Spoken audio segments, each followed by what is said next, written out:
ஒரு ஊரில் ஒருத்தர் இருந்தான். ஒரு நாள் காலையில் எழுந்திரிச்சான். ஒரு 10 ரூபாய் எடுத்து சட்டை பையில் வச்சுக்கிட்டான். கடை தெருவுக்கு புறப்பட்டான். காய்கறி வாங்குறதுக்காக அவன் போகிறான். காய்கறி சந்தைக்கு போய் சேர்ந்தான். கத்திரிக்காய் 4 கிலோ கொடுங்கன்னா கொடுத்தாங்க. காசு கொடுக்கறதுக்காக சட்டை பையில் கையை விட்டான். பணத்தை காணும். 10 ரூபாய் சட்டை பையில் வச்சுக்கிட்டு தான் வந்தான். அது இப்போ அங்கே இல்லை. வழியில் எங்கேயும் அது விழுந்துட்டு போட்டிருக்கு. அல்லது யாராவது திருடர்கள் தெரியாமல் அதை எடுத்துக்கிட்டு போட்டாங்களா என்னன்னு தெரியல. எப்படியோ 10 ரூபாய் அவன் இழந்துட்டான். கையில் காசு இல்லை. அதனால் கத்திரிக்காயை திருப்பி கொடுத்துட்டு கவலையோடு வீட்டுக்கு திரும்பி வந்தான். அதையே நினச்சிக்கிட்டு இருந்தான். அவனுக்கு துக்கம் அதிகமாக போச்சு. அழ ஆரம்பிச்சிட்டான். காய்கறிகள் வாங்கிட்டு வந்து ஆனந்தமாக சமைச்சு சாப்பிட்லாம்னு நினச்சோம். அது முடியாமல் போச்சேங்கிற கவலை அவனுக்கு. அதனால் அதை மறக்கவே முடியல. இது நடந்து கொஞ்ச நாள் ஆச்சு. அதே மனுஷன் இன்னொரு நாள் அதே மாதிரி புறப்பட்டான். பணத்தை எடுத்து பையில் வச்சுக்கிட்டான். காய்கறி சந்தையை நோக்கி போய்கிட்டு இருக்கிறான். இப்போ வழியில் ஒரு ஏழை பையனை பார்த்தான். தம்பி எங்கே போகிற அப்படின்னு கேட்டான். ஐயா பள்ளிக்கூடத்துக்கு போயிட்டுருக்கிறேன் அவன். சரி அதுக்கே இவ்வளவு கவலையோடு போயிட்டுருக்கிற அப்படின்னு விசாரித்தான் அவன். ஐயா நான் ரொம்ப ஏழை, வீட்டில் வசதி இல்லை, பரீட்சைக்கு பணம் கட்டணும், இன்றைக்கி கடைசி நாள், என்ன செய்கிறதுன்னு தெரியலன்னா. இவன் பார்த்தான். தாங்கிட்ட இருக்கிற பணத்தை எடுத்து அந்த பையன்கிட்ட கொடுத்தான். இதை வச்சுக்கோ, உடனே பணத்தை கட்டு, நல்லா படி, பரீட்சை எழுது அப்படின்னு சொல்லிவிட்டு திரும்பி வந்துட்டான். வெறுங்கையோடு திரும்பி வந்தோம். வீட்டில் கேட்குறாங்க எங்கே காய்கறின்னு வழக்கம் போல் கேட்டாங்க. இவன் நடந்ததை சொன்னான். இப்போ வீட்டில் இருந்தவங்க அவங்ககிட்ட ஒரு கேள்வி கேட்டாங்க. ஏங்க இதே மாதிரி முன்னாடி ஒரு தடவை காய்கறி வாங்க போய் வெறுங்கையோடு திரும்பி வந்தீங்க, இப்போவும் வெறுங்கையோடு தான் திரும்பி வந்திருக்கிறீங்க. ஆனால் முன்னாடி வந்தப்போ வருத்தமாக இருந்தீங்க, இப்போ உங்கள் முகத்தில் வருத்தம் தெரியலையே அப்படின்னு கேட்டிருக்கிறான். அதாவது வீட்டில் இருக்கிறவங்க கேட்டாங்களாம். இப்போ அந்த மனுஷன் யோசிக்க ஆரம்பித்தானான். இந்த 2 நிகழ்வுகளுக்கு என்ன வித்தியாசம்? போன தடவை அவன் பணத்தை இழந்தான், இந்த தடவை அவன் பணத்தை இழந்திருக்கிறான். போன தடவை யாரோ திருடிட்டு போயிட்டாங்க, இந்த தடவை அவனாவே ஒரு பையன் பேரில் இறக்கப்பட்டு எடுத்து கொடுத்துருக்குறான். அன்னைக்கு பணம் போயிட்டுதேன்னு வருத்தமாக இருந்தது, இன்றைக்கி பணம் போனாலும் மனசுக்கு மகிழ்ச்சியாக இருக்குது, நிறைவாக இருக்குது. கொஞ்சம் யோசிச்சு பாருங்கள்.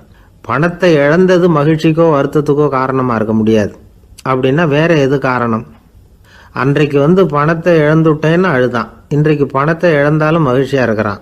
ஆகவே மகிழ்ச்சிக்கும் துக்கத்துக்கும் இழப்பு காரணம் அல்ல, இழப்பு பற்றிய நம்முடைய அறிவு தான் காரணம் அப்படிங்கிறது பெரியவர்களுடைய கருத்து. எந்த பொருளும் நமக்கு கவலையை உண்டு பண்ணுறதில்ல, அந்த பொருள் பேரில் நாம் வைக்கிற பற்று தான் கவலையை உண்டு பண்ணுது. பொருள்கள் நம்ம விட்டுட்டு போயிட்டா நாம் அழுதுகிட்டு இருக்கிறோம், நாமே அதுகளை விட்டுட்டு வந்துட்டா மகிழ்ச்சியாக இருக்கிறோம். இந்த உண்மையை புரிஞ்சுக்கிட்டு நம்முடைய வாழ்க்கையை நல்ல விதமாக அமைச்சிக்கணும். ஒரு ஆள் அழுதுகிட்டு இருந்தான். ஏன்டா அழுகுறேன்னு கேட்குறார் ஒருத்தர். இழக்கிறதுக்கு எதுவும் இல்லை அதனால் அழறேன்னா. என்னடா சொல்கிறேன்னார். கிட்ட வாங்க சொல்கிறேன்னா. இந்த மணி பர்ஸை வேற ஒருத்தன் பாக்கெட்லேருந்து திருடினேன், அப்புறம் தான் புரிஞ்சுது அவங்ககிட்ட இழக்கிறதுக்கு எதுவும் இல்லைங்கிறது. ஆமாங்க இது காலி பர்ஸு, அதனால் இப்போ அழுதுகிட்டு இருக்கிறேன், திருடியும் பிரயோஜனம் இல்லை அப்படின்னு சொல்லிவிட்டு அழுதானா. இப்பெல்லாம் நம்ம ஊரில் மாமியார் மருமகள் ஒருத்தர் நல்லா புரிஞ்சுக்கிட்டு நல்ல விதமாக தான் இருக்கிறாங்க பல இடத்துல. அதனால் நான் இப்போ சொல்ல போகிற கதையை கேட்டுவிட்டு இந்த காலத்தில் அவ்வளவு மோசமாக யார் சார் நடந்துக்கிறாங்க அப்படின்னு கேட்டு யாரும் சண்டைக்கு வரக்கூடாது. இன்னொரு உண்மையையும் சொல்லிவிடுறேன். அதாவது இந்த கதையை நமக்கு எழுதி அனுப்பி இருக்கிறதே கொஞ்ச நாளில் மருமகளாகவும் அதுக்கப்புறம் கொஞ்ச காலத்தில் மாமியாராகவும் ஆக போகிற ஒரு நேயர் தான். சரி இந்த கதைக்கு வருவோம். அதாவது ஒரு சின்ன குடும்பம், அந்த வீட்டில் மாமியார் ஆட்சி, அவங்க வச்சது தான் சட்டம். பிள்ளையாண்டான் எப்படின்னா அம்மா சொல்கிறதையும் கேட்டுக்குவான், மனைவி சொல்கிறதையும் கேட்டுக்குவான், நமக்கு என்னத்துக்கு வம்புங்கிற டைப்பு. மருமகள் பேரில் குறை கண்டுபிடிக்கிறதுலையே அந்த மாமியாருக்கு ஒரு சுவாரஸ்யம். சின்ன சின்ன விஷயத்துலாம் குத்தம் கண்டுபிடிச்சிக்கிட்டே இருக்கிறாங்க. பொதுவாக எல்லாரும் எப்படின்னா ஏதாவது ஒரு காரணத்துக்காக சண்டை போட்டுக்கிட்டு இருப்பாங்க. அந்த அம்மா எப்படின்னா ஏதாவது ஒரு சண்டையை போடுறதுக்காக காரணத்தை தேடிக்கிட்டு இருப்பாங்க. அப்படி ஒரு மனசு. அந்த மருமக பொண்ணு பாவம் பயந்து பயந்து ஒவ்வொரு காரியமும் செஞ்சுக்கிட்டு வந்தது. இப்படியே பல வருஷம் ஓடி போட்டுது. அந்த மாமியாருக்கும் ரொம்ப வயசாகிட்டுது. இருந்தாலும் அந்த பழைய சுபாவம் மட்டும் மாறவே இல்லை.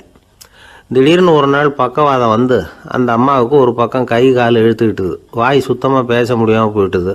சத்தம் மட்டும் வரும். ஒரு பக்கத்து கை காலை அசைக்க முடியும், பேசுகிறதெல்லாம் கையால் தான், அதாவது கை சைகையால். இப்படிப்பட்ட நிலைமையில் கூட அந்த பொண்ணு தண்ணியோ பாலோ இவங்க எதிரில் கொண்டாந்து வச்சா அதை வேணும்னே தட்டி விட்டுட்டு ஒம்பு வளர்க்குறது. அதுக்கப்புறம் அந்த பொண்ணு தரையை சுத்தப்படுத்தும்ல, அதை பார்த்து ரசிக்கிறது. இருந்தாலும் அந்த பொண்ணு இதையெல்லாம் பெருசுப்படுத்தாமல் ரொம்ப பொறுமையாக தான் இருந்தது. ஒரு நாள் வீட்டில் வச்சுருந்த பாலை பூனை குடிச்சிட்டு போயிட்டுது. வயசான காலத்தில் இந்த அம்மா பால் இல்லாமல் கஷ்டப்படுவாங்களே அப்படின்னு நினச்சி பக்கத்து வீட்டில் போய் கொஞ்சம் பால் வாங்கிட்டு காய்ச்சி மாமியார் முன்னாடி கொண்டாந்து வச்சுது அந்த பொண்ணு. வழக்கம் போல் அந்த அம்மா பாலை தட்டி விட்டுட்டாங்க. இது அந்த மருமக பொண்ணு கவனிச்சுட்டுது. இவ்வளவு நாள் பொறுமையாக இருந்த இந்த மருமகளுக்கு இன்னைக்கு இதை பார்த்து தான் அசாத்திய கோபம் வந்துட்டுது. கதவுக்கு பக்கத்தில் சாத்தி வச்சுருந்த உலக்கையை எடுத்து மாமியார் தலையில் போட அது குறி தவறி கழுத்தில் பட அந்த அம்மா கழுத்தை பிடிச்சிக்கிட்டு ஊன்னு கத்த இந்த பொண்ணு ஒன்றும் அலட்டிக்காமல் உலக்கையை எடுத்து மறுபடியும் கதவு பக்கம் சாத்தி வச்சுட்டு அது பாட்டுக்கு நடந்து போயிட்டுது. இருந்தாலும் மனசுக்குள்ளே லேசாக ஒரு பயம். கணவன் வீட்டுக்கு வந்ததும் என்ன விஷயம்னு கேட்டால் எப்படி சமாளிக்கிறது. அன்னைக்குன்னு பார்த்து ரொம்ப நேரம் கழித்து வீடு சேர்ந்தான் கணவன். உடனே அந்த அம்மா புகார் பண்ண ஆரம்பிச்சுட்டுது. பேச்சு தான் வராத, அதனால் ஒரு பக்கத்து கையால் சைகை காட்டுது. கதவுக்கு பக்கத்தில் இருந்த உலக்க பக்கமாக கையை நீட்டி காட்டி அப்படியே அந்த கையை தன் கழுத்துக்கு பின்பக்கமாக சுற்றி காட்டி நாக்கை வெளியில் நீட்டி நடந்த விஷயத்தை புரிய வைக்கிறதுக்கு முயற்சி பண்ணுது. இவனுக்கு ஒன்றும் புரியல. என்ன சொல்கிறாங்க அம்மா அப்படின்னு மனைவிகிட்ட கேட்குறான்.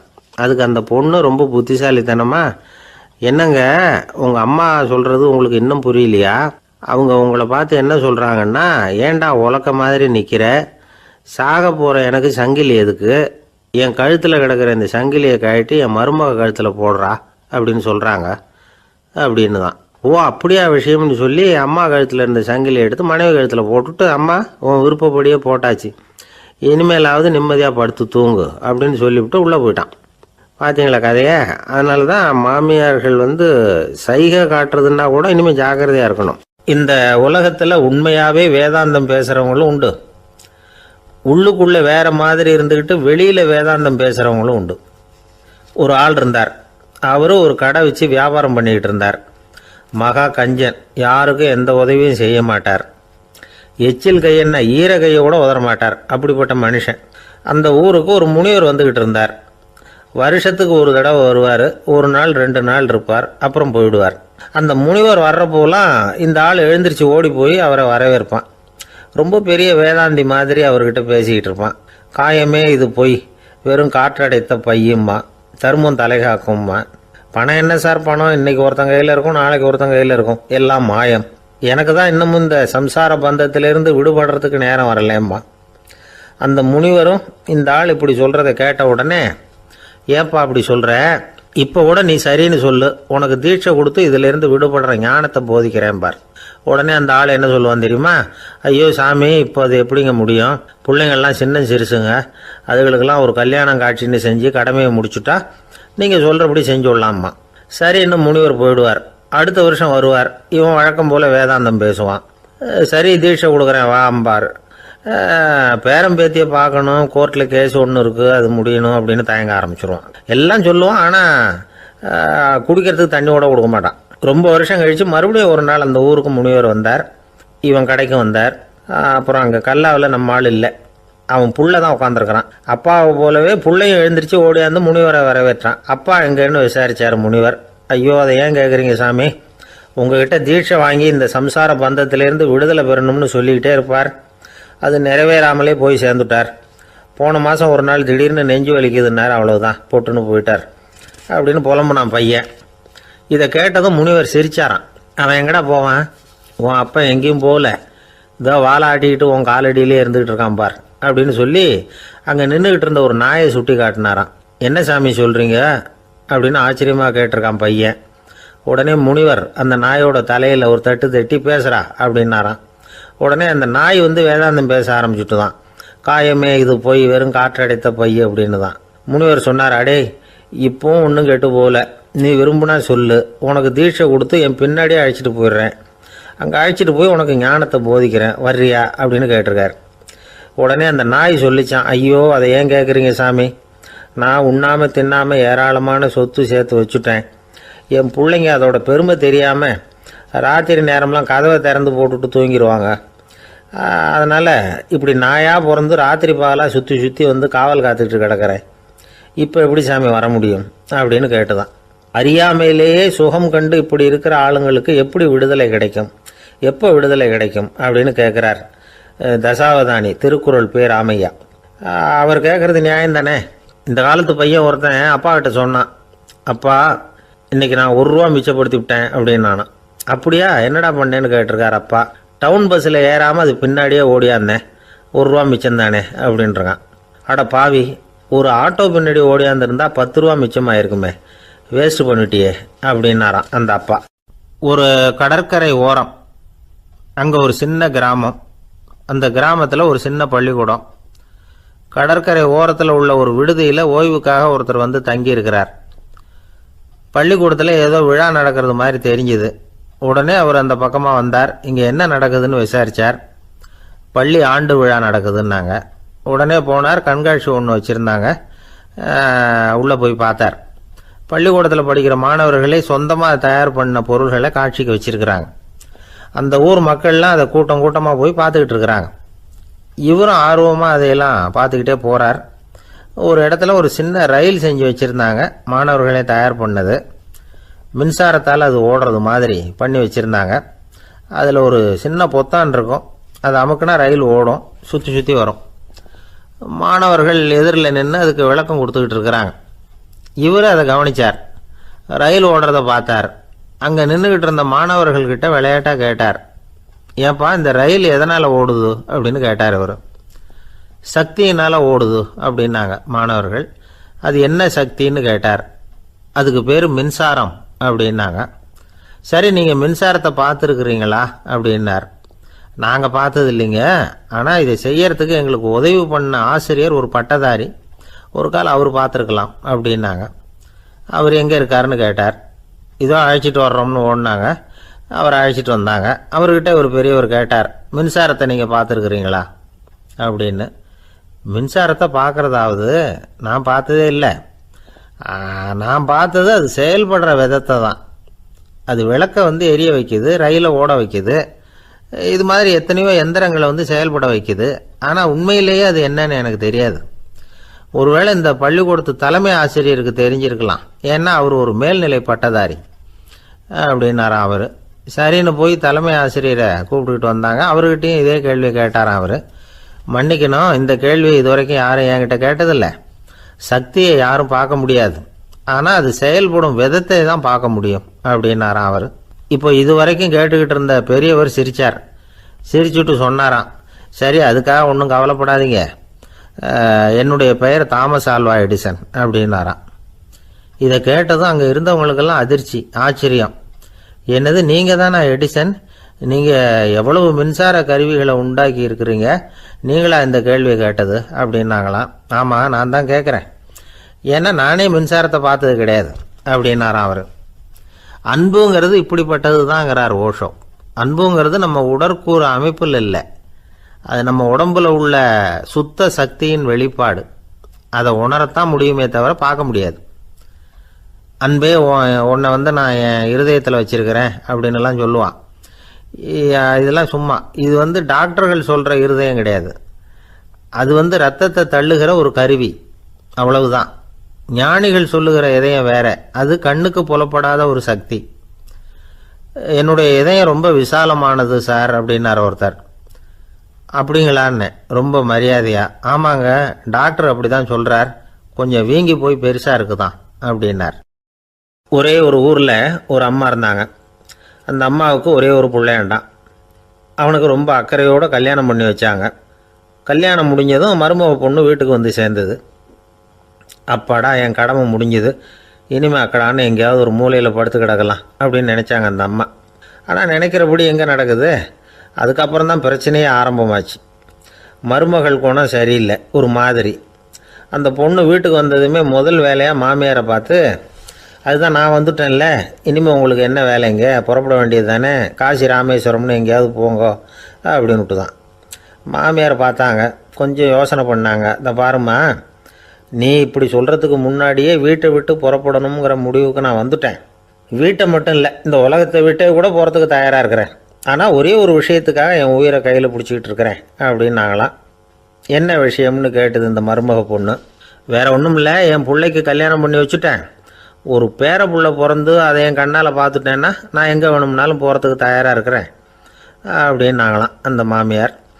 மாமியார் இப்படி சொல்கிறதுலேயும் நியாயம் இருக்கிறதாக பட்டுது அந்த பொண்ணுக்கு. சரி அப்படியே இருந்து பார்த்துட்டு போகலாம் அப்படின்னு அனுமதி கொடுத்தது. கொஞ்ச காலத்தில் ஒரு பேரன் பிறந்தான். அந்த அம்மாவும் பேரனை கண்ணால் பார்த்துட்டாங்க.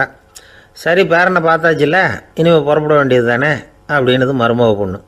மாமியார் பார்த்தாங்க. நீ சொல்கிறது சரிதாம்மா, அதில் ஒன்றும் தப்பு இல்லை. என்னோட பேரன் உங்களை அம்மா அப்பான்னு கூப்பிடுறத என் காது குளிர கேட்டுட்டு போயிடுறேனே அப்படின்னாங்களாம். சரி அந்த ஆசையை நிறைவேறட்டும் அப்படின்னு காத்துக்கிட்டு இருந்தாங்க. பேரன் வளர்ந்தான், நடந்தான், பள்ளிக்கூடம் போனால் பெரியவனானான். மருமக பொண்ணு மறுபடியும் மாமியாரை விரட்ட ஆரம்பிச்சுட்டுது, இன்னும் புறப்புள்ளையான்னு. இதை பாருமா, இது வரைக்கும் இருந்துட்டேன். பேரனோட கல்யாணத்தையும் கண்ணால் பார்த்தா தான் இந்த கட்டை வேகும் போல் இருக்குது அப்படின்னு சொல்லி ஒரு மாதிரியாக பேச ஆரம்பித்தாங்க. இதுவும் நியாயமான ஆசையாக தான் படுது அப்படின்னு அது யோசிச்சிருக்கு அந்த பொண்ணு. சரின்னு அதுக்கும் ஒத்துக்கிட்டது. உடனே பேரனுடைய கல்யாணமும் முடிஞ்சது ஒரு வழியாக. இனிமேல் ஒரு நொடி கூட இங்கே இருக்கக்கூடாது, புறப்படுங்க அப்படின்னு மாமியாரை விரட்டிச்சான் அந்த பொண்ணு. இப்போ அந்த மாமியார் தன்னோட மருமகளை பார்த்து சொல்கிறாங்க, இதோ கிளம்பிட்டேம்மா, என் மூட்டை முடிச்செல்லாம் கட்டிக்கிட்டேன், புறப்பட்டுவிட்டேன். அப்படியே நீயும் உன் துணிமணிகளை மூட்டை கட்டிக்கிட்டு கிளம்பிடும், என்னோட சேர்ந்து 2 பேருமா சேர்ந்து போயிடலாம் அப்படின்னாங்களாம். அந்த பொண்ணு முழிக்குது. முழிக்காதே, உனக்கும் ஒரு மருமக வந்துட்டா, இனிமேல் நீயும் ஒரு மாமியார் தானே, உனக்கும் இனிமேல் இங்கே வேலை இல்லை, புறப்படு அப்படின்னாங்களாம். அப்போ தான் அந்த பொண்ணு சிந்திக்க ஆரம்பிச்சு தான், தன்னோட தவறு புரிஞ்சுதான். இந்த தகவலை கேட்டுக்கிட்டு இருக்கிற மருமகள்லாம் இதை பற்றி கொஞ்சம் யோசித்து பார்க்கணுங்கிறதுக்காகத்தான் இதை சொல்கிறோம் மாமியார்கள் சார்பாக. கொஞ்ச நாளைக்கு முன்னாடி ஒரு பொண்ணை பார்த்து பேசுகிற சந்தர்ப்பம் கிடைச்சிது ஒரு கல்யாண வீட்டில். அந்த பொண்ணு சொல்லிச்சு, சார் எனக்கு கல்யாணம் ஆகி 15 வருஷம் ஆகுது, நான் மாமியார்கிட்ட சண்டை போட்டதே இல்லை அப்படின்னு ரொம்ப அடக்கமாக சொல்லிச்சு. அது எப்படிம்மா சாத்தியமாச்சுன்னு கேட்டோம். எனக்கு கல்யாணம் ஆகி 15 வருஷம்தான் ஆச்சு, ஆனால் என் மாமியார் செத்து போய் 20 வருஷத்துக்கு மேலே ஆயிட்டுது அப்படின்னுது. லோகமானிய பாலகங்காதர திலகர் இருந்தார்ல, அவருக்கு 15 வயசுலேயே கல்யாணம் நடந்துதான். மனைவி பேர் தபிபாய். ரொம்ப பெரிய குடும்பத்து பொண்ணு, நல்ல குணம். அவங்க குடும்பம் நடத்திக்கிட்டு இருக்கிறாங்க. அந்த காலத்தில் திருடர்கள் பயம் அதிகம். இந்த காலத்தில் மட்டும் என்னன்னு கேட்குறீங்களா? நீங்கள் கேட்குறது நியாயம்தான். இருந்தாலும் இந்த காலத்து திருடனுக்கும் அந்த காலத்து திருடனுக்கும் ஒரு முக்கியமான வித்தியாசம் உண்டு. அதாவது அந்த காலத்து திருடன்லாம் நியாயம் அநியாயம் பார்க்குறது உண்டு, இந்த காலத்தில் அப்படி பார்க்குறது இல்லை. அந்த காலத்தில் திருட வர்றவங்கள்ட்ட கூட ஒரு தார்மீக உணர்வு உண்டாம். அதாவது அப்போ உள்ள கொள்ளைக்காரங்க எதை களவாடினாலும் சரி, அரிசியை மட்டும் களவாடுறது இல்லையா, அப்படி ஒரு கொள்கை. அதனால் பாருங்கள், அந்த காலத்து பெண்கள் நகை நட்டுகளை பத்திரமா வைக்கணும்னா பெட்டியில் வைக்கிறது இல்லை, அரிசி பானையில் போட்டு வச்சு விடுறது. இப்போல்லாம் பேங்க்கில் சேஃப்டி லாக்கர்னு இருக்குல்ல, அது மாதிரி அந்த காலத்தில் சேஃப்டி லாக்கருங்கிறது அரிசி பானை. இந்த வளையல், மூக்குத்தி, தோடு இப்படி எதுவாக இருந்தாலும் அதில் போட்டு பத்திரமா வச்சுருவாங்க. திருடன் அரிசி பானை பக்கம் போகிறதில்ல. ஏன்னா சாப்பிட்ற விஷயத்தில் கை வைக்கக்கூடாது, அது பாவம் அப்படின்னு அவன் நினைக்கிறான். திலகரோட மனைவி தபிபாயும் அதே மாதிரி தன்னுடைய ஆபரணங்களை ஒரு அரிசி பானைக்குள்ளே போட்டு மூடி வச்சுருந்தாங்களாம். இப்படி இருந்தப்போ ஒரு நாள் ஒரு பிச்சைக்கார பொண்ணு வீடு வீடாக பிச்சை கேட்டுக்கிட்டே வந்திருக்குது. திலகர் வீட்டுக்கும் தர்மம் போடுங்க தாயே அப்படின்னு தான் அந்த பொண்ணு. அந்த அம்மா தபிபாய் காதில் இது விழுந்திருக்கு. உடனே கை நிறைய அரிசி அள்ளிக்கிட்டு போட்டிருக்கு. பாத்திரத்தில் அரிசியை போட்டதுக்கு அப்புறம் தான் தெரியுது, பளிச்சுன்னு கண்ணில் படுது. அதாவது அந்த அம்மாவோட வைர மூக்குத்தி ஒன்று அரிசியோடு சேர்ந்து அந்த பிச்சைக்கார பொண்ணு பாத்திரத்தில் போய் விழுந்துட்டுது. இந்த அம்மாவுக்கு மனசுக்குள்ளே குழப்பம், என்ன இப்படி ஆகிட்டுதே, மூக்குத்தி போயிட்டுதே, பிச்சை பாத்திரத்துலேருந்து அதை எப்படி எடுக்கிறது அப்படின்னு தயக்கம். வாயை திறந்து அதை கேட்குறதுக்கும் கூச்சம். திண்ணையில் உட்காந்துருந்த திலகர் இவ்வளவையும் பார்த்துக்கிட்டு இருக்கிறார். மனைவியின் மனசுக்குள்ளே நடக்கிற மௌன போராட்டத்தை அவர் நல்லா புரிஞ்சுக்கிட்டாராம். மனைவியை பார்த்து சொன்னாராம், தபிபாய், இது தெய்வ சம்மதம், அவளுக்கு சேர வேண்டிய மூக்குத்தி அவகிட்ட போயிட்டுது, பிச்சை பாத்திரத்தில் விழுந்த மூக்குத்தியை எடுக்க வேணாம் அப்படின்னாராம். சரின்னு சொல்லிவிட்டு மேற்கொண்டு எதுவும் சொல்லாமல் அந்த அம்மா வீட்டுக்குள்ளே போயிட்டாங்களாம். இந்த காலத்துலலாம் அது மாதிரி நடக்குமா? வெறும் அரிசியை போட்டுவிட்டு விவகாரம் பண்ணிகிட்டு இருக்க மாட்டோமா? ஒரு பெரிய மனுஷன் வீட்டுக்கு ஒரு பிச்சைக்காரன் வந்தான். ஐயா, நாங்கள் பிச்சைக்காரங்கள்லாம் சேர்ந்து ஒரு சங்கம் வச்சுருக்குறோம், அதுக்கு நிதி சேர்க்குறோம், அதுக்கு ஒரு 100 ரூபா கொடுத்தீங்கன்னா எங்களுக்கு பெரிய உதவியாக இருக்கும் அப்படின்னானா. அதெல்லாம் ஒன்றும் கொடுக்க முடியாது போ அப்படின்னாரான் அவர். அப்படின்னா ஒரு 50 ரூபாயாவது கொடுங்களேன் அப்படின்ட்டுருக்கான். அதுவும் முடியாதுன்னு சொல்லிவிட்டார். 25 ரூபா அப்படின்னு இருக்கான். எதுவும் முடியாது அப்படின்னாரான். சரிங்க, இவ்வளவு பெரிய வீட்டுக்கு வந்துட்டு வெறுங்கையோடு திரும்புறது நல்லா இருக்காது, அதனால் சும்மா ஒரு ரூபா மட்டுமாவது கொடுங்க அப்படின்னு இருக்கான் அவன். ஒரு பைசா கூட என்கிட்ட கிடையாது அப்படின்னு விட்டாரான் இவர். அப்படின்னா நீங்கள் ஒரு காரியம் பண்ணுங்களேன் அப்படின்னானா அவன். என்ன செய்யணும் அப்படின்ட்டுருக்கார். எங்கள் சங்கத்தில் நீங்களும் ஒரு மெம்பராக சேர்ந்துருங்க அப்படின்னானா. காஞ்சிபுரத்தில் பல்லவ ராஜா ஒரு கோவில் கட்டினார், கைலாசநாதர் கோவில். அதுக்கு கும்பாபிஷேகம் பண்ணுறதுக்கு ஒரு நாள் குறிப்பிட்டு அதுக்கு வேண்டிய ஏற்பாடுகள்லாம் பண்ணினார். முதல் காரியமாக கடவுளை வேண்டிக்கிட்டார், நீங்கள் இந்த கும்பாபிஷேகத்துக்கு நேரில் வந்து கலந்துக்கணும்னார். கடவுள் அந்த ராஜா கனவுல வந்தார். நீ கும்பாபிஷேகம் வச்சிருக்கிற அதே நாளில் அதே நேரத்தில் எனக்கு இன்னொரு ஊரில் ஒரு கும்பாபிஷேகம் இருக்குது, அதுக்கு போக வேண்டியிருக்கு. அதாவது திருநின்ற ஊரில் என்னுடைய பக்தர் ஒருத்தர், அவரும் ஒரு கோயில் கட்டி கும்பாபிஷேகம் செய்கிறார், நான் அதுக்கு போக வேண்டியிருக்கு, அதனால் உன்னுடைய தேதியை நீ மாற்றி வச்சுக்கோ அப்படின்னார்.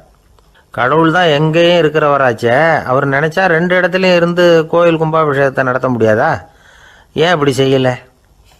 அது ஒரு முக்கியமான காரணத்துக்காகத்தான். திருநின்ற ஊரில் இருந்த பூசலாருங்கிற அந்த அடியாரின் பெருமையை இந்த உலகத்துக்கு எடுத்து காட்டணுங்கிறதுக்காகத்தான் கடவுள் அந்த ராஜா கிட்ட அப்படி சொன்னார். சரி, அந்த அடியார் அப்படி என்னதான் பெருசாக கோயில் கட்டி விட்டார்? ராஜா கட்டின கோயிலை விட பெருசா? அவர் கட்டினது கருங்கல்லாலேயோ மண்ணாலேயோ மரத்தாலேயோ இல்லை. அவர் கட்டின கோயில் வேறு மாதிரி. அது மனசால் கட்டின கோயில், மனசுக்குள்ளே இருக்கிற கோவில், மனக்கோவில். அந்த அடியார் தன்னோட மனசுக்குள்ளே மாதக்கணக்காக ஒவ்வொரு கல்லாக சேர்த்து கட்டின கோவில். இந்த விஷயம் ராஜாவுக்கு தெரியாது. அவர் என்ன நினச்சிட்டாரு, அது நாம் கட்டின கற்கோயிலை விட ரொம்ப பெருசாக இருக்கும் போல இருக்கு அப்படின்னு நினச்சிட்டார். சரி, அப்பேற்பட்ட அந்த கோயிலை தரிசனம் பண்ணிவிட்டு வருவோம் அப்படின்னு நினச்சி ராஜா திருநின்ற ஊருக்கு போகிறார். அங்கே போய் பார்த்தா கோயிலையும் காணும், ஒன்றையும் காணும். கடைசியில் பூசலார் கட்டின மனக்கோவில் தான் அதுங்கிறத அவர் புரிஞ்சுக்கிறார். உடனே அந்த அடியாரின் காலில் விழுந்து வணங்குறார். அவரோ, இது மனசால முயன்ற கோவில், இதுக்கு இத்தனை பெருமையா அப்படின்னு ஆச்சரியப்படுறார். இதில் ஆச்சரியப்படுறதுக்கு ஒன்றும் இல்லை. ஆண்டவன் விரும்புறது அகபக்தியையே தவிர புற தோற்றங்களே அல்ல. இதை நாம் புரிஞ்சுக்கிட்டோம்னா நமக்குள்ள எந்த வேறுபாடுகளும் வர்றதுக்கு வழியே இல்லை. இன்னொரு ராஜா இருந்தார். அவர் ஆண்டவனுக்கு படைக்கிறதுக்காக ஒரு தார் நல்ல செவ்வாழைப்பழமாக எடுத்துக்கிட்டு போகணும்னு நினச்சார். அதனால் நாளே அதை வாங்கிட்டு வர சொன்னார் வேலைக்காரங்கிட்ட. வேலைக்காரன் போனால் கடைத்தெருவில் ஒரு தார் பழம் வாங்கினான். வர்ற வழியில் அவன் குடிசை அப்படியே எட்டி பார்த்துட்டு போவோமேன்னு நினச்சான். போனான். அங்கே இவனோட குழந்தை பாவம் பசியால் கத்திக்கிட்டு இருக்கு. இவன் பார்த்தான், இவ்வளவு பெரிய தாரில் ஒரு 2 பழம் எடுத்தா தெரியவா போகுது அப்படின்னு நினச்சி ஒரு 2 பழத்தை பிச்சு அந்த குழந்தைகிட்ட கொடுத்தான். அதை வாங்கி வயிறார சாப்பிட்டுது. பசி அடங்குச்சு, விளையாட போயிட்டுது. இவன் அதுக்கப்புறம் வாழைப்பழத்தை எடுத்துக்கிட்டு அரண்மனைக்கு வந்தான். 2 பழம் பிச்சிருக்கிறது ராஜாவுக்கு தெரிஞ்சு போச்சு. இவன் உண்மையை சொல்லிவிட்டான். உடனே ராஜா, கடவுளுக்கு படைக்க வேண்டிய பொருளை குழந்தை எச்சில் பண்ண விட்டுருக்கியே அப்படின்னு சொல்லி அவனை கட்டி வச்சு சாட்டையால் அடித்தார் பாவம். மறுநாள் பழத்தை கோயிலுக்கு எடுத்துகிட்டு போனார். கடவுள் முன்னாடி வச்சார். கடவுள் கண்ணை திறந்து பார்த்தார், பழம்லாம் அழுகி இருக்குது. என்ன இது அழுகி போன பழம் அப்படின்னார். ராஜா முழிச்சார். நல்லா தானே இருந்தது அப்படின்னு நினச்சார். அப்போ கடவுள் அந்த ராஜா கிட்ட சொன்னாராம், இதை பார்ப்பா, இந்த தாரில் 2 பழம் தான் நல்ல பழம், அந்த 2 பழங்களையும் நேற்றுக்கே நான் சாப்பிட்டுட்டேன் அப்படின்னாராம். அப்போ தான் ராஜாவுக்கு புரிஞ்சுது, ஏழை குழந்தையின் பசியை தீர்க்கறதுக்காக உதவுன அந்த 2 பழம்தான் இறைவன் சாப்பிட்ட பழம்னு. இறைவன் இருக்கிற இடம் எது? இதுதான். ஒரு ஊரில் ஒரு மன்னர் இருந்தார். புத்தி கூர்மை உள்ள ஒரு மன்னர். பொதுவாக மன்னர்களுக்கு சந்தேகம் வந்தால் சபையில் உள்ள சான்றோர்கள்கிட்ட கேட்டு தெரிஞ்சுக்கிறது தானே வழக்கம். ஆனால் இங்கே அப்படி இல்லை. மற்றவங்களுக்கு சந்தேகம் வந்தால் மன்னர்கிட்ட கேட்டு தெரிஞ்சுக்குவாங்க. அது மாதிரி கேட்டு தெரிஞ்சுக்கிறதுக்காக ஒரு பெரியவர் ஒரு நாள் வந்தார். அவர் கையில் 3 பொம்மைகள் வச்சுருந்தார். 3 ஒரே மாதிரி பொம்மைகள், கொஞ்சம் கூட வித்தியாசம் தெரியல. ஏது இந்த பொம்மைன்னு கேட்டார் மன்னர். எனக்கு வேண்டியப்பட்ட ஒருத்தங்கிட்ட இருந்து இதை வாங்கிட்டு வந்திருக்கிறேன். நான் தான் அவன்கிட்ட இந்த பொம்மையை செஞ்சு கொடுக்கும்படியா கேட்டுக்கிட்டேன். அவன் ரொம்ப புத்திசாலி, அவன் தான் இதை செஞ்சு கொடுத்தான். ஆனால் அதில் ஒரு சிக்கல் அப்படின்னார். என்ன பிரச்சனைன்னு கேட்டிருக்காரு இவர். நான் அவன்கிட்ட கேட்டது 3 விதமான பொம்மைகளாக இருக்கணும்னு கேட்டேன். அவன் என்னடான்னா 3 ஒரே மாதிரியாக செஞ்சு கொடுத்துட்டான் அப்படின்னார். அவங்ககிட்டயே கேட்கறது தானே அப்படின்னு இருக்காரு இவர். கேட்டேன், அவன் என்ன சொல்கிறான்னா, இது மூணும் ஒரே மாதிரி பொம்மை கிடையாது, மூணும் மூணு விதம், ஒன்றுக்கு ஒன்று வித்தியாசம் இருக்குது. இந்த மூணு பொம்மையும் மூணு விதமான நண்பர்களுக்கு உதாரணங்கள் அப்படின்னு சொல்கிறான். எனக்கு ஒன்றும் புரியல, அதுதான் உங்ககிட்ட வந்தேன் அப்படின்னார். சரி, அந்த பொம்மைகளை இப்படி கொடுங்க அப்படின்னு வாங்கினார் மன்னர். எடுத்துக்கிட்டு உள்ளே போனார். கொஞ்ச நேரம் கழித்து வெளியில் வந்தார். அதுக்கப்புறம் சொன்னார், இதை பாருப்பா, அவன் சொன்னது சரிதான், மூணும் மூணு விதம் தான். இது இருக்குதே முதல் பொம்மை, இது உத்தமமான நண்பனுக்கு உதாரணம். இந்த ரெண்டாவது பொம்மை இது மத்தியமமான நண்பனுக்கு உதாரணம். அந்த மூணாவது பொம்மை இருக்குதே அது மோசமான நண்பனுக்கு உதாரணம். இதை செஞ்சவன் உண்மையிலேயே பெரிய அறிவாளி தான் அப்படின்னாராம். வந்தவருக்கு ஒன்றும் புரியல. பார்த்தா ஒன்றும் வித்தியாசம் தெரியலையே அப்படின்னு அவன் குழம்பி போய் நிற்கிறான். இப்போது அந்த மன்னர் விளக்கம் கொடுக்குறார். அந்த மூணு பொம்மையையும் எடுத்து முன்னாடி வச்சார். ஒரு மெல்லிய கம்பியை கையில் எடுத்தார். அந்த முதல் பொம்மை காதில் விட்டார். கொஞ்ச தூரம் உள்ளே போய் அப்படியே நின்றுட்டுது அந்த கம்பி. அப்புறம் ரெண்டாவது பொம்மை காதில் அந்த கம்பியை விட்டார். அந்த கம்பி என்னாச்சுன்னா அப்படியே அது வாய் வழியாக வெளில வந்தது. மூணாவது பொம்மை காதில் கம்பியை செலுத்தினார். அது நேராக இன்னொரு காது வழியாக வெளியில் வந்தது. இப்போ இந்த முதல் வகை இருக்குதே, அது மாதிரியான நண்பர்கள் எப்படி தெரியுமா? நம்ம கஷ்டத்தை அவங்கக்கிட்ட சொன்னால் பேசாமல் கேட்டுக்குவாங்க. வெளியில் அதை யாருக்கிட்டையும் சொல்லிகிட்டு இருக்க மாட்டாங்க. வெளியில் தெரியாமல் நமக்கு உதவி பண்ணுவாங்க. செஞ்சுட்டு அதை நான் தான் செஞ்சேன்னு சொல்லிகிட்டு இருக்க மாட்டாங்க. அதுதான் கம்பி ஒரு காது வழியாக போய் உள்ளே நின்றுட்டுது. ரெண்டாவது பொம்மையில் கம்பி என்னாச்சு, ஒரு காது வழியாக போய் வாய் வழியாக வெளியில் வருது. இது மாதிரியான நண்பர்கள்கிட்ட நாம் கஷ்டத்தை சொன்னால் அதை அவங்க 4 பேர்கிட்ட போய் சொல்லி நமக்காக உதவி கேட்பாங்க. நமக்குன்னு கேட்டு வாங்கி அதை நம்மகிட்ட கொண்டுகிட்டு கொடுப்பாங்க. இவங்க மத்தியமமான நண்பர்கள். மூணாவது பொம்மையில் ஒரு காது வழியாக செலுத்துகிற கம்பி இன்னொரு காது வழியாக வெளியில் வந்துடுது. இது மாதிரியான நண்பர்கள்கிட்ட நம்ம கஷ்டத்தை சொன்னால் அவங்க காது கொடுத்து கேட்குறது மாதிரி நடிப்பாங்க. அப்படியே இன்னொரு காது வழியாக அதை வெளில விட்டுருவாங்க. அதை பற்றி கவலைப்பட மாட்டாங்க. இதுதான் இந்த பொம்மைகளுக்குள்ளே இருக்கிற வித்தியாசம் அப்படின்னு விளக்கம் கொடுத்தாராம் மன்னர். படிக்கிற பிள்ளைங்கள்லேயும் இது மாதிரி 3 வகை உண்டு. சில பேர் காதால் வாங்கி மனசில் வச்சுக்குவான். சில பேர் காதால் வாங்கி பேனாவால் எழுதி விடுவான். சில பேர் ஒரு காதால் வாங்கி இன்னொரு காதால் வெளியில் விட்டுருவான். ஒரு பையன் வகுப்பில் ஆசிரியர் பாடம் நடத்தும் பொழுது தலையை வேகமாக ஆட்டி ஆட்டி கேட்பானான். ஏன்டா இப்படி தலையை இப்படி ஆட்டுற அப்படின்னு கேட்டிருக்கான் பக்கத்தில் இருந்தவன். தலையை ஆட்டினா தாண்டா ஒரு காது வழியாக உள்ளே போகிறது, இன்னொரு காது வழியாக வெளியில் வேகமாக வெளில போகும் அப்படின்னானா அந்த பையன். இந்த உலகத்தில் மனுஷன் எவ்வளவோ தவறுகள் செய்கிறான். அதுக்கெல்லாம் என்ன காரணம்? அதை பற்றின ஆராய்ச்சி தான் இன்றைக்கி. இதுக்கு ஆராய்ச்சி என்னத்துக்கு, அது தெரிஞ்ச விஷயம் தானே அப்படின்னு நீங்கள் நினைக்கலாம். ஆனால் அப்படி அலட்சியமாக இந்த விஷயத்தை விட்டுறக்கூடாது. பொதுவாக எல்லோரும் நினைக்கலாம் எது சரி எது தவறு அப்படின்னு தெரியாததுனால தான் மனுஷன் தப்பு பண்ணுறான் அப்படின்னு. ஆனால் அப்படி சொல்லிட முடியாது. மனுஷன் தெரிஞ்சே தான் தவறுகள் பண்ணுறான். இப்போ உதாரணத்துக்கு ஒரு சாலையில் இடது பக்கம் போக வேண்டிய ஒருத்தர் நடுக்கோட்டை தாண்டி வலது பக்கமாக வண்டியை ஓட்டிகிட்டு போகிறாருன்னு வச்சுக்கோங்க. என்னப்பா இது தப்பு இல்லையா அப்படின்னு அவர்கிட்ட கேட்டால், அதெல்லாம் எனக்கு தெரியும், நீ உன் வேலையை பார்த்துட்டு போ அப்படிம்பார். வலது பக்கமாக போகிறது தப்புன்னு தெரிஞ்சே தான் அவர் அப்படி செய்கிறார், அப்படி போகிறார். பெரிய உத்தியோகத்தில் இருக்கிறவங்க கூட லஞ்சம் வாங்குறாங்க. அவங்களுக்கெல்லாம் லஞ்சம் வாங்குறது தப்புன்னு தெரியலன்னு அர்த்தம். திருடுறது தப்புன்னு தெரியாமலாம் மனுஷன் திருடுறான். நல்லாவே தெரியும். நீங்கள் வேணும்னா கேட்டு பாருங்கள், வேறு வழி இல்லை அதனால தான் திருடுறேன்பா. திருடுறது ஒரு புண்ணியமான காரியம்னு திருடனே கூட சொல்ல மாட்டான். திருடுறது தவறுங்கிறது திருடனுக்கு தெரியும் அப்படிங்கிறத விளக்கிறதுக்காக ஒரு பெரியவர் ஒரு கதை சொன்னார். அதாவது 2 திருடர்கள் 2 பேரும் சேர்ந்து ஒரு வீட்டுக்கு போய் ஒரு 10,000 ரூபாயை திருடிட்டு வந்துடுறாங்க. ஒரு காட்டு வழியாக வந்துக்கிட்டு இருக்கிறாங்க. இன்னும் விடியல. 2 பேருக்கும் தூக்கம் கண்ணை சுற்றுது. சரி, இப்படியே ஒரு மரத்தடியில் படுத்து தூங்குவோம், காலையில் விடிஞ்சதும் இந்த பணத்தை 2 பேரும் பங்கு போட்டுக்குவோம் அப்படின்னு முடிவு பண்ணுறாங்க.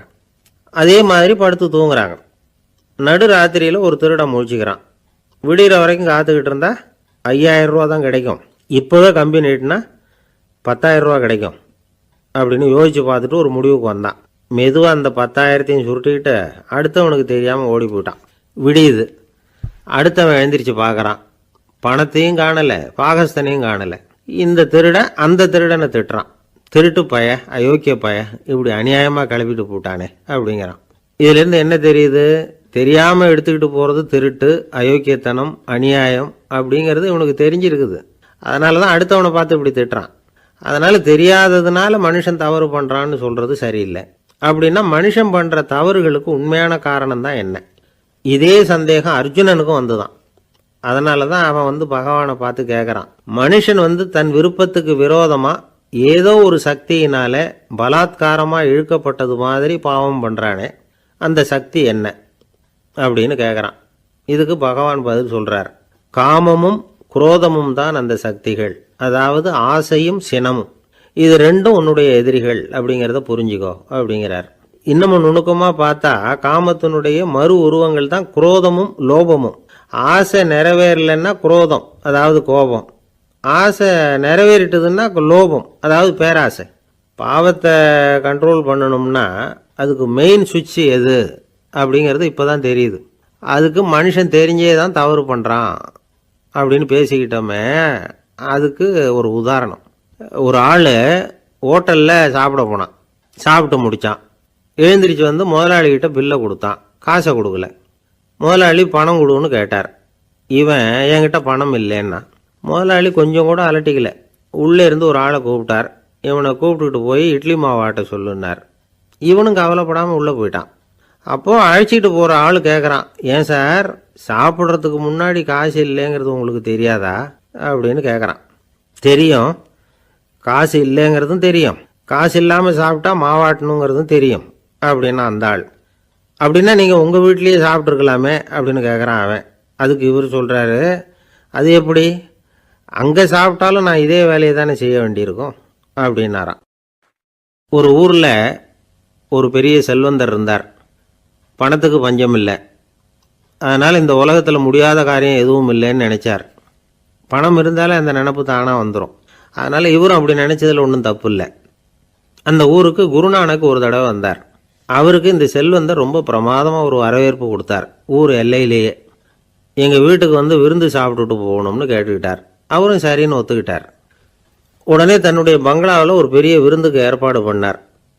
குருநானக்கை அழைச்சிட்டு வீட்டுக்கு போனார், உட்கார வச்சார். ஐயா, நான் இந்த ஊர்லேயே ரொம்ப பெரிய வசதி உள்ளவன், என்னால் எல்லாம் முடியும், உங்களுக்காக நான் என்ன செய்யணும்னு சொல்லுங்கள், எதுவாக இருந்தாலும் பரவாயில்ல, எவ்வளவு செலவானாலும் பரவாயில்ல, என்னால் செய்ய முடியும், என்ன செய்யணும்னு சொல்லுங்கள், அது போதும், நான் செய்கிறேன் அப்படின்னு நான் ரொம்ப பணிவா. இதை கேட்டதும் குருநானக் சிந்திச்சார் கொஞ்ச நேரம்.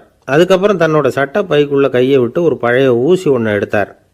அந்த செல்வந்தர்கிட்ட கொடுத்தார். இதை பாருங்கள், இவ்வளவு தூரம் நீங்கள் கேட்கறதுனால சொல்கிறேன், எனக்கு நீங்கள் செய்ய வேண்டிய உதவி இதுதான்னார். ஊசியை கையில் வாங்கிக்கிட்டு இதை என்ன செய்யணும்னு சொல்லுங்க அப்படின்னார் அவர். நீங்கள் செய்ய வேண்டியது என்னென்னா, இந்த ஊசியை பத்திரமா வச்சிருக்கணும். நாம் 2 பேரும் இறந்து போனதுக்கு பின்னாடி இன்னொரு உலகத்தில் நாம் சந்திக்கக்கூடிய வாய்ப்பு இருக்குது. அப்போ இந்த ஊசியை என்கிட்ட கொண்டாந்து கொடுக்கணும். இதுதான் நீங்கள் எனக்காக செய்ய வேண்டிய உதவி அப்படின்னார் குருநானக் லேசாக சிரிச்சுக்கிட்டே. இதை கேட்ட உடனே இந்த பெரியவர் முழிக்க ஆரம்பிச்சிட்டார். அது எப்படிங்க, நான் சாகிறப்ப எப்படி இந்த ஊசியை எடுத்துக்கிட்டு இன்னொரு உலகத்துக்கு வர முடியும்னார். ஊசி மாதிரி ஒரு சின்ன பொருளை கூட இந்த உலகத்தை விட்டு நாம் போகிறப்ப எடுத்துகிட்டு போக முடியாதுங்கிறப்போ உங்களோட செல்வத்தையெல்லாம் எப்படி அங்கே எடுத்துகிட்டு வர போகிறீங்க அப்படின்னு கேட்டார் குருநானக். அதுக்கப்புறம் தான் அந்த பெரியவர் யோசிக்க ஆரம்பித்தாராம். குருநானக் சொல்கிறார், இதை பாருங்கள், நாம் செய்கிற நல்லது கெட்டது தான் கடைசி வரைக்கும் நம்ம கூட இருக்கும். அடுத்தவங்க நல்லா இருக்கணுங்கிறதுக்காக பொருளை செலவு செய்யணும், அப்படி செய்யலைன்னா எந்த பிரயோஜனமும் இல்லை அப்படின்னார். அதுக்கப்புறம் தான் அந்த செல்வந்தரின் அறிவு கண் திறந்து தான். உடனே குருநானக்கை வணங்கினார். ஐயா, என்கிட்ட இருந்த ஆணவம் போயிட்டுது, இனிமேல் என்கிட்ட இருக்கிற செல்வத்தை நல்ல வழியில் செலவழிப்பேன் அப்படின்னாராம். நம்மக்கிட்ட இருக்கிற பணம் எப்பவும் நம்ம கூடவே வந்துக்கிட்டு இருக்காதுங்கிறதுக்கு இது ஒரு உதாரணம். அதுக்காக நாம் பணம் சேர்க்கறத பற்றி கவலைப்பட வேண்டியதில்லை, பேசாமல் படுத்து தூங்கிக்கிட்டு இருந்தால் போதும் அப்படின்னு இதுக்கு அர்த்தம் பண்ணிக்கக்கூடாது. முறையான வழியில் பணம் சேர்க்கணும், அதை முறையான வழியில் செலவு பண்ணணும். அதனால் ஏற்படக்கூடிய மன நிறைவு இருக்குது பாருங்கள், அது அனுபவித்தவங்களுக்கு தான் தெரியும். சொர்க்கத்துக்கு போகிறவங்க இங்கேருந்து பணத்தை எடுத்துகிட்டு போக முடியாது, ஆனால் நம்ம செல்வத்தை இங்கே மற்றவங்களுக்கு பயன்பட செய்யுது, அதனால் ஏற்படுற புண்ணியம் இருக்குது பாருங்கள், அதை எடுத்துகிட்டு போக முடியுமா. இதுதான் ஆன்மீகவாதிகள்லாம் சொல்கிற கருத்து. ஜான் நியூட்டன் ஒருத்தர், அவர் சொன்னார், நான் எப்போவாவது சொர்க்கத்துக்கு போய் சேர்ந்தேன்னா அங்கே 3 அதிசயங்களை பார்ப்பேன்னார். என்னன்னு கேட்டாங்க. நான் யார் யார் இருக்க மாட்டாங்கன்னு நினச்சிக்கிட்டு இருந்தானோ அவங்களில் சில பேர் அங்கே இருப்பாங்க, அது ஒரு பெரிய அதிசயம்னார். சரி, அடுத்தது என்ன? ரெண்டாவது அதிசயம் என்னென்னா, அங்கே இருப்பாங்கன்னு நான் எதிர்பார்த்த சில பேர் அங்கே இருக்க மாட்டாங்க அப்படின்னார். சரி, மூணாவது பெரிய ஆச்சரியம் என்ன அப்படின்னா, நான் அங்கே இருக்க பாருங்க, அதுதான் அந்த மூணாவது அதிசயம் அப்படின்னாராம். இன்பம் துன்பம் இது ரெண்டும் சேர்ந்தது தான் வாழ்க்கை. இது எல்லாரும் சொல்லிகிட்டு இருக்கிற ஒரு உண்மை. அது சரி, இது ரெண்டும் வர்றதுக்கு என்ன காரணம்? துறவி ஒருத்தர் யோசித்து பார்த்துருக்கார். இன்ப துன்பம் தோன்றுவதற்கு முக்கியமாக 6 காரணங்கள் உண்டு அப்படிங்கிறார் அவர். அது என்னங்கிறத நாமளும் தெரிஞ்சு வச்சுக்குவோமே. இப்போ முதல் காரணம் சுயநலம். ஒரு தாயார் தன்னுடைய சுயநலம் கருதி தன்னுடைய மகன் இன்பமாக இருக்கணும்னு ஆசைப்படுறாங்க. மகனும் அப்படியே ஆசைப்படுறான். அதனால் தாயாரின் இன்ப துன்பங்களை பார்த்துட்டு மகனும் இன்ப துன்பம் அடையிறான். அந்த அம்மாவுக்கும் அதே நிலைமை தான். ரெண்டாவது காரணம் உறவு. நான் துறவியான பிறகு கூட உறவுங்கிற காரணத்தினால தான் தாயாருடைய சுக துக்கங்களை கண்டு நானும் சுக துக்கம் அடைகிறேன். என் தாயாருடைய நிலைமையும் இதுதான் அப்படிங்கிறார் ஒரு துறவி. மூணாவது காரணம் என்னென்னா அறிமுகம். எனக்கு அறிமுகமான ஒருத்தரை ரயில் நிலையத்தில் சந்திக்கிறேன். அவர் தன்னுடைய பணப்பையை எங்கேயோ தொலைச்சி விட்டு வருத்தப்பட்டுக்கிட்டு இருக்கிறார். நானும் வருத்தப்படுறேன். அந்த சமயத்தில் யாரோ ஒருத்தர் இதுதானே அவங்க பணப்பை அப்படின்னு சொல்லி கொண்டாந்து நீட்டுறார். பணப்பையை தொலைச்சவர் சந்தோஷப்படுறார், நானும் சந்தோஷப்படுறேன். இது அந்த துறவி சொல்கிற அனுபவம். நாலாவது காரணம் என்னென்னா கருணை. எனக்கு முன்னே தெரியாத ஒருத்தனை யாரோ ஒருத்தன் அடித்து காயப்படுத்தி போடுறான். கருணை காரணமாக நான் அதுக்காக துக்கப்படுறேன். அஞ்சாவது காரணம் எதையும் நம்புறது. ஒரு பசுமாட்டை ஒரு முரணை அடிச்சுக்கிட்டு இருக்கிறான் அப்படின்னு ஒருத்தர் நம்மகிட்ட சொல்கிறாருன்னு வைங்க, உடனே நான் துக்கப்படுறேன்.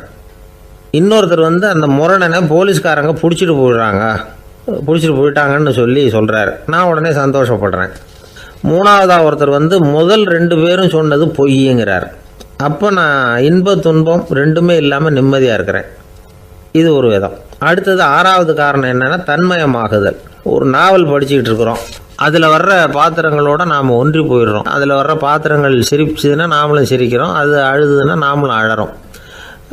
அதெல்லாம் அந்த துறவி சொல்கிற அனுபவ உண்மைகள். இன்ப துன்பம் இது ரெண்டும் தோன்றுவதற்கு சுயநலம், உறவு, அறிமுகம், கருணை, எதையும் நம்புறது, தன்மயமாகிறது, இது எல்லாம் தான் முக்கிய காரணம் அப்படின்னு அவர் சொல்கிறார். ஆகக்கூடி ஒட்டு மொத்தமாக யோசனை பண்ணி பார்த்தா பிற பொருள்கள் மீது பற்றுதல் காரணமாக தான் நாம் இன்ப துன்பம் அடையிறோம் அப்படிங்கிறத புரிஞ்சிக்க முடியுது. மனுஷன் இன்ப துன்பம் அடையிறதுக்கு 7வது காரணம் கூட ஒன்று உண்டு அப்படின்னு சொல்லிகிட்டே வந்தார் ஒருத்தர். அது என்ன அப்படின்னு கேட்டோம். அதுதான் சார் இந்த நீங்கள் சொல்லிட்டு வர்ற இன்று ஒரு தகவல்னார். எப்படி சொல்கிறீங்கன்னு கேட்டோம். இன்று ஒரு தகவல் கேட்க ஆரம்பிக்கிறப்போ மனசில் இன்பம், ஆரம்பித்த உடனே இது ஏற்கனவே கேட்ட சமாச்சாரமாச்சே அப்படின்னு நினைக்கிறப்போ துன்பம் அப்படின்னு அதுக்கு ஒரு விளக்கம் கொடுத்தார் அவர்.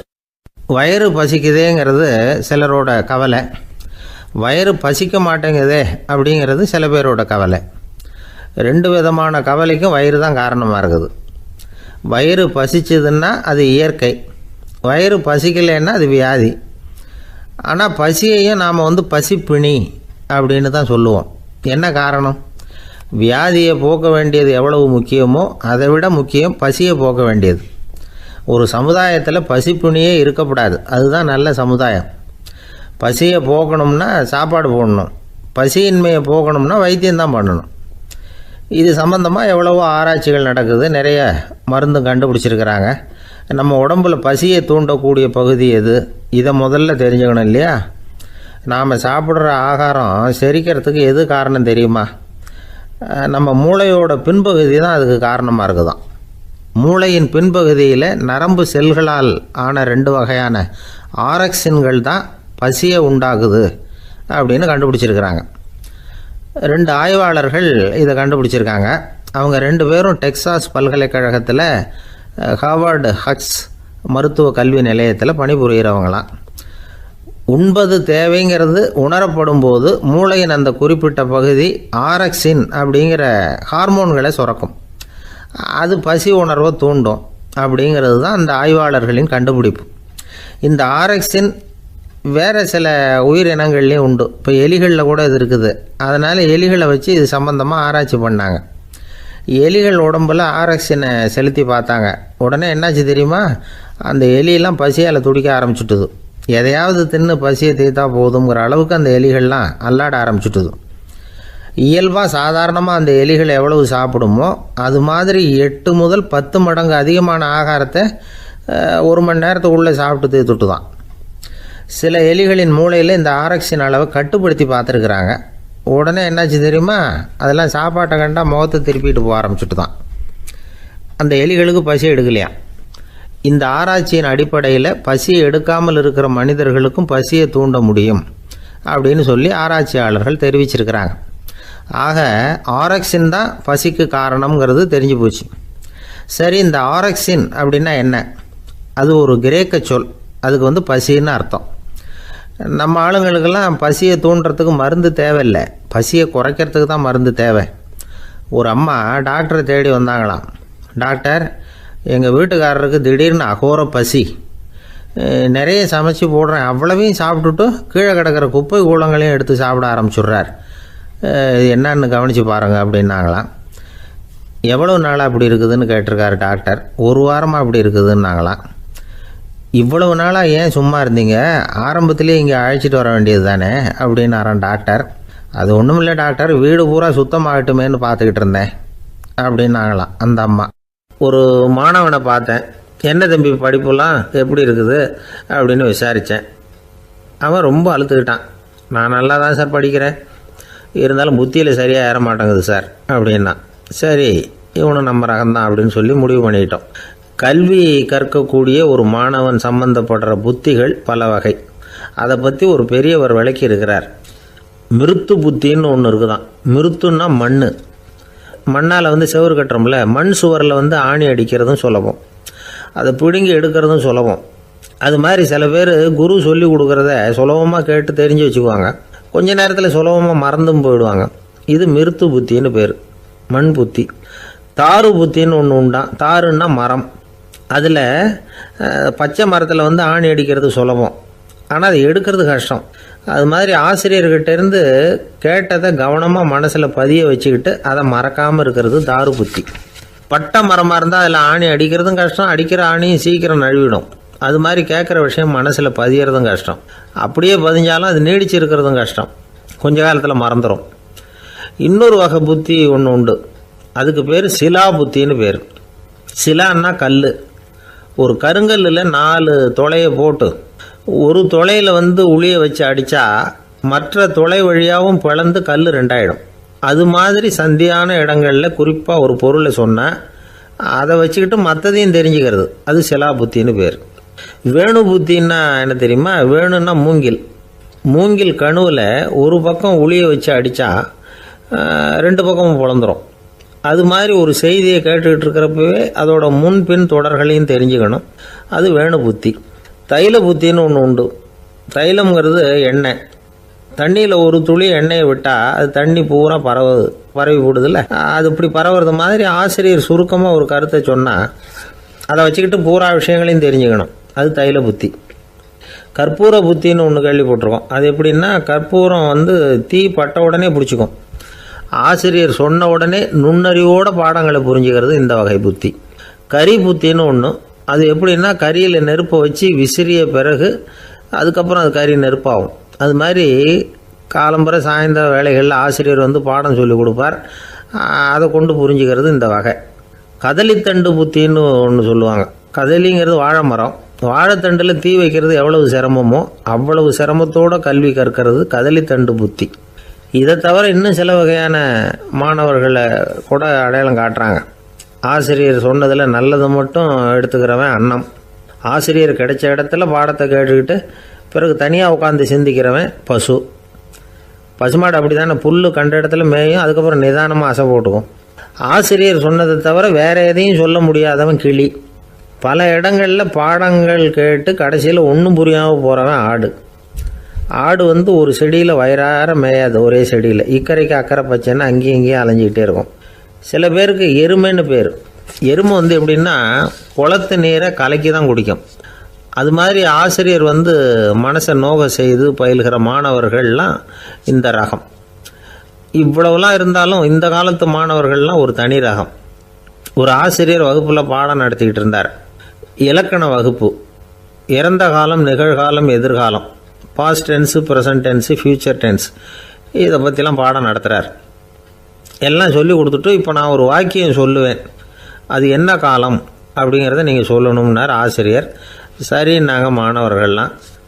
நான் நாளைக்கும் பாடம் நடத்தப் போகிறேன், இது என்ன காலம் அப்படின்னு கேட்டார் ஆசிரியர். அதாவது நான் நாளைக்கும் பாடம் நடத்தப் போகிறேன், இந்த வாக்கியம் என்ன காலம்னு கேட்டார். ஒரு பையன் மெதுவாக எழுந்திரிச்சு சொன்னான், இது எங்கே போதாத காலம் சார் அப்படின்னு சொல்லிவிட்டு உட்காந்துட்டானா. ஒருத்தர் ஓடி வந்தார், இன்னொருத்தரை பார்த்து, சார் உங்கள் சைக்கிளை ஒரு நாள் இரவல் கொடுங்களேன், பக்கத்து ஊருக்கு போயிட்டு வர வேண்டியிருக்கு அப்படின்னார். இவர் சைக்கிளை கொடுத்து பத்திரமா கொண்டுகிட்டு போங்கன்னார்.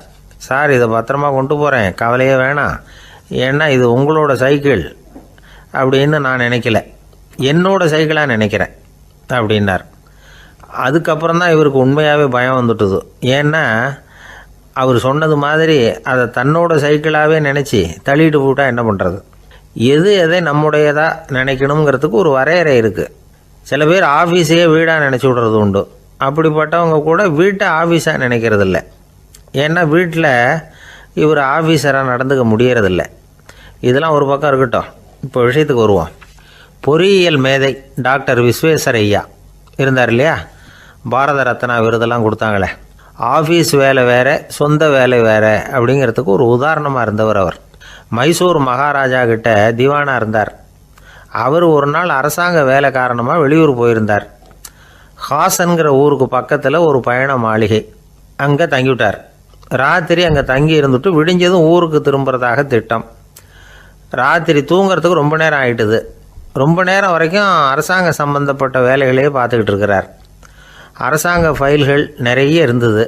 அதையெல்லாம் ஒவ்வொன்றா எடுத்தார், படித்து பார்த்தார், பரிசீலனை பண்ணார். அதில் எழுத வேண்டியதை எழுதினார், கையெழுத்து போட்டார். ஒரு வழியாக அந்த வேலையெல்லாம் முடிஞ்சுது.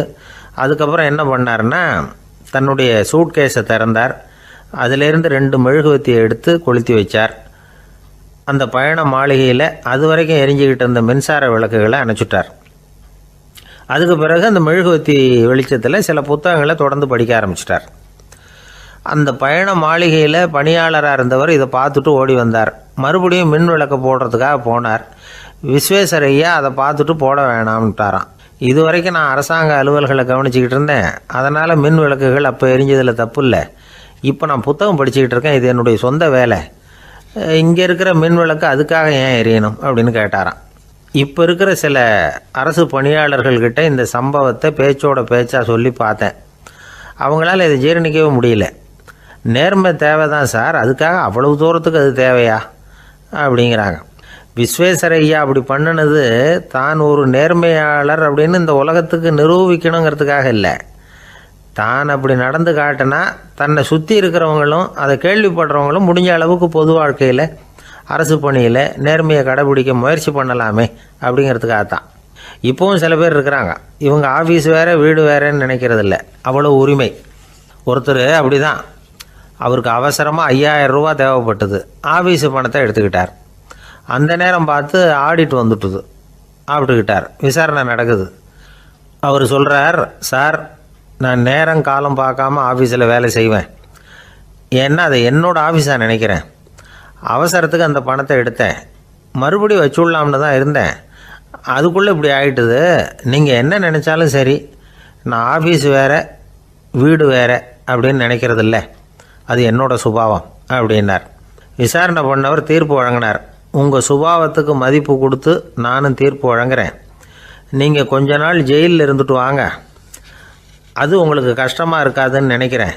ஏன்னா அங்கே போனாலும் நீங்கள் உங்கள் சுபாவப்படி வீடு வேறு ஜெயில் வேறேன்னு நினைக்க மாட்டீங்க அப்படின்னாராம்.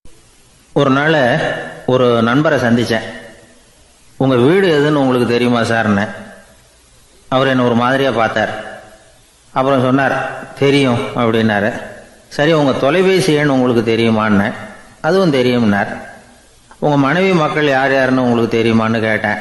என்னை ஒரு மாதிரியாக பார்த்தார். அப்புறம் சொன்னார், அதுவும் தெரியும் சார் அப்படின்னார். சரி, நீங்கள் யாருன்னு உங்களுக்கு தெரியுமான்னு கேட்டேன். இப்போ தான் அவர் முழிக்க ஆரம்பித்தார். அவர் மட்டும் அப்படி இல்லை, நாம் எல்லாருமே அப்படி தான். எதிரில் நிற்கிறது யாருங்கிறது தெரியும், நாம் யாருன்னு நமக்கு தெரியாது. உண்மையிலேயே நாம் யார்? இந்த கேள்விக்கான பதிலை தான் வாழ்க்கை பூரா நாம் தேடிட்டு இருக்கிறோம். புத்தர் என்ன சொல்கிறார் தெரியுமா? நீங்கள் கடவுளை பற்றி கவலைப்பட தேவையில்லை, உங்களை பற்றின கவலை உங்களுக்கு இருந்தால் போதும் அப்படிங்கிறார். நான் யார், எனக்கு ஏன் இந்த கவலை அப்படின்னு உங்களை நீங்களே கேட்டுக்குங்க அப்படிங்கிறார். நாம் ஏன் கடவுளை படைத்தோம்? அது ஒரு நழுவல் முயற்சியாம். அதாவது தன்னிடமிருந்து தானே தப்பிக்கிற ஒரு முயற்சியாம். இப்படி தான் அதை சொல்கிறாங்க அறிஞர்கள்லாம். மக்கள் பொய்யான பிரச்சனைகளில் ஆர்வமாக இருக்கிறாங்க. அதுக்கு தீர்வு காணவும் முயற்சி பண்ணுறாங்க. கடவுளை பற்றி விவாதிக்க எல்லாருக்கும் விருப்பம். தன்னுடைய சுயம் பற்றிய பிரஜையே இருக்கிறதில்ல. ஆகக்கூடிய விஷயம் என்னென்னா, கடவுள் சமாளிப்புக்கு பயன்படுத்தப்படுகிறார். மனவியல் என்ன சொல்லுது தெரியுமா? கடவுள், சொர்க்கம், மறுபிறவி இதை பற்றிலாம் பேச ஆரம்பிக்கிறவங்க யார் தெரியுமா? போருக்கு போகிறவன், துன்பத்தில் சிக்கி கஷ்டப்படுறவன், நோய் படுக்கையில் விழுந்தவன், இவங்க தான். நாம் அனுபவத்திலே பார்க்குறோமே இதையெல்லாம். கடவுளை துணைக்கு கூப்பிடுறவங்க யாருன்னு கவனித்து பாருங்கள். பரீட்சை எழுத போகிறவன், வேலை தேடி அலையிறவன், பண நெருக்கடியில் இருக்கிறவன், விபத்தில் சிக்கிக்கிட்டவன், இவங்கெல்லாம் தான். தேர்வில் வெற்றி பெற்றதும் அவரை துணைக்கு கூப்பிடுறதில்ல, வேலை கிடைச்சதும் அவர் துணை தேவைப்படுறதில்ல. ஏன் இப்படி? கொஞ்சம் யோசனை பண்ணி பாருங்கள். துன்பம் வருகிற போது அந்த துன்பத்தை தவிர்க்க வேண்டிய நிலையில் அதிலிருந்து நழுவி போகிறதுக்காக பிரார்த்தனை தேவைப்படுது. எல்லாம் நல்லபடியாக நடக்கிறப்போ பிரார்த்தனை செய்யறதில்ல. புத்தருடைய வழி என்ன தெரியுமா? அந்த வழியில் கடவுளும் கிடையாது, பிரார்த்தனையும் கிடையாது. புத்தர் செய்தது இதைத்தான். அதாவது கடவுள்கிட்ட இருந்து மனிதனையும், மனிதன்கிட்ட இருந்து கடவுளையும் அவர் விடுவித்தார். புத்த மதம் என்ன சொல்லுது தெரியுமா? கடவுள் பிரச்சனை அல்ல, மனிதன்தான் உண்மையான பிரச்சனை அப்படின்னு சொல்லுது. உங்களை நீங்கள் நல்லா தெரிஞ்சுக்கிட்டா போதும், நீங்களே கடவுள் ஆகிடுவீங்க அப்படிங்கிறது தான் புத்த மதம். அதனால் நமக்கு தேவை உள்முக பயணம். நான் யார் அப்படிங்கிற கேள்வியோட உள்ளே போகணும். அங்கே போனால் தான் தெரியும் நான் அப்படின்னு அங்கே யாருமே இல்லைங்கிறது. இதெல்லாம் புத்தர் சொல்லுகிற ஒரு தத்துவம். தத்துவம்னு சொன்னாவே நமக்கெல்லாம் அதை புரிஞ்சுக்கிறது கஷ்டம்தான். நம்ம பொறுத்த வரைக்கும் தத்துவங்கிறதுல 2 வகை உண்டு. ஒன்று தத்துவம், இன்னொன்று மகா தத்துவம். தத்துவம்னா என்ன தெரியுமா? கேட்குறவங்களுக்கு புரியக்கூடாது, அதுதான் தத்துவம்.